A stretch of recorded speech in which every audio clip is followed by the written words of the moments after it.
ñaan la ci donte di ñu ko mën a may ngir ñu dugg ci wax ci tuuti muy actualité donte sax taxuñu woon a jóg waaye comme li wolof naan lu def wax tey lu ay di njàmbat kon li nga xam ne moo ay di njàmbat di sa mbokkum sëriñ mi nga xam ne ñu ngi koy dégg ci fan yi ci yu baree bari ñu ngi ko ciy tudd di sëriñ Abdoulaye Diop Khass am na ay kàddu yu baree bari ñu ngi ko ciy tudd xew-xewam yi demee noonu yëpp yow yan kàddu nga ciy yëkkati ak loolu yi naka nga ko gisee yow. jërëjëf sëñ Moussa Fall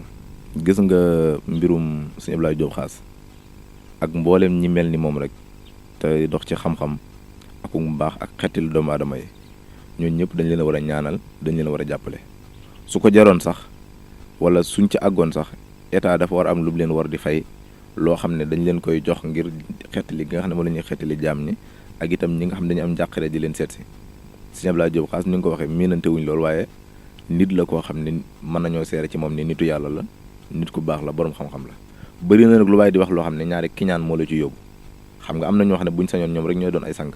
am na ñoo xam ne buñ sañoon ñoom rek ñooy baax am na ñoo xam ne buñ sañoon ñoom rek ñooy am xam-xam fekk xam-xam moom yàkkub yàlla la boo xamante ne ni mooy xool ku ko neex mu wàcce ko ci moom maanaam fadlullaahi la ngëneelu yàlla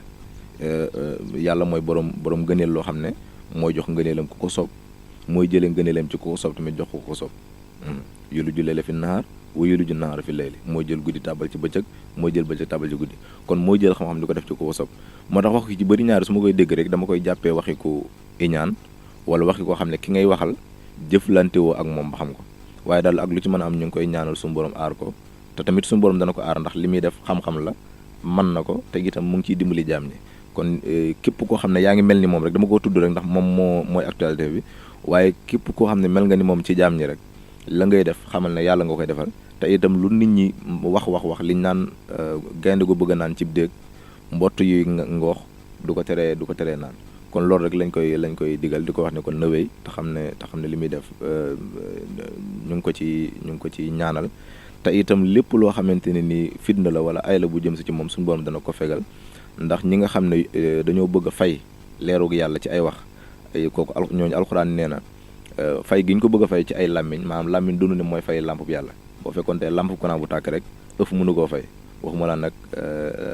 lamp bu yàlla li wut fi wu nuurallaahi bi afwaahihim wallaahu mutimmu nuurihi walaw karihal kaafiruun lu ko nit ñi bañ ak lu ko kañaanu kuy soxore du tee lu muy def mën a continuer incha allahu taala. jërëjëf sëñ Moussa Diop ci lu am solo loolu ñu amoon mbégte loolu nag ngir àndoon ak yow tey ci jotaay yi nga xam ne ñu ngi koy topp boobu ba léegi di ci jëre ay njariñ yaakaar naa ne képp koo xamante ne déglu na kàddu yi dina ci roote loo xamante ne ay njariñ la kon dañuy ñaan rek lépp muy njariñ te ñu ñëpp njariñ tooy xanaa balaa ñuy tëj rek jotaay bi di jaajëfal bu baax sëñ Maam Thierno mi ñu àndaloon ci caméra bi dañuy joxewaat rek fàttaliwaat bokk yi nga xam ne ñu ngi dégg Serigne Moussa Diop Nasrou te bëgg a jokkoo ak moom wala ñu bëgg xam fu mu nekk numéro téléphone yi nga xam ne mënees na cee jaar ngir déggante ak moom wala nga déggante ak lenn ci ndawam numéro bi nga xam ne boo ci jaaree di nga jokkoo ak ki nga xam ne moo di Serigne Moussa Diop Nasrou mooy 77 480 45 85 77 480 45 85 wala nga def 78 113 40 73 78 113 40 73 loolu lenn la ci numéro yi nga xam ne mbokk yi nga xam ne ñu ngi teewlu jotaay yi te bëgg jokkoo ak Serigne Moussa Diop Nasrou bu ñu ci jaaree dinañu mën a déggante ak moom ñu jaajëfal leen bu baax doon am mbégte nag àndoon ak yéen ci jotaay yi nii nga xam ne moom la ñuy def di ci gëstu xam-xam waaye di ko àndandoo ak Serigne Moussa Diop Nasrou di ko jaajëfal bu baax di leen jaajëfal amaat yéene incha allah yeneen i jotaay ñu ngi leen ciy diggaat daje dinañ ko fas yéene àndandoo waat ak yéen jërë ngeen jëf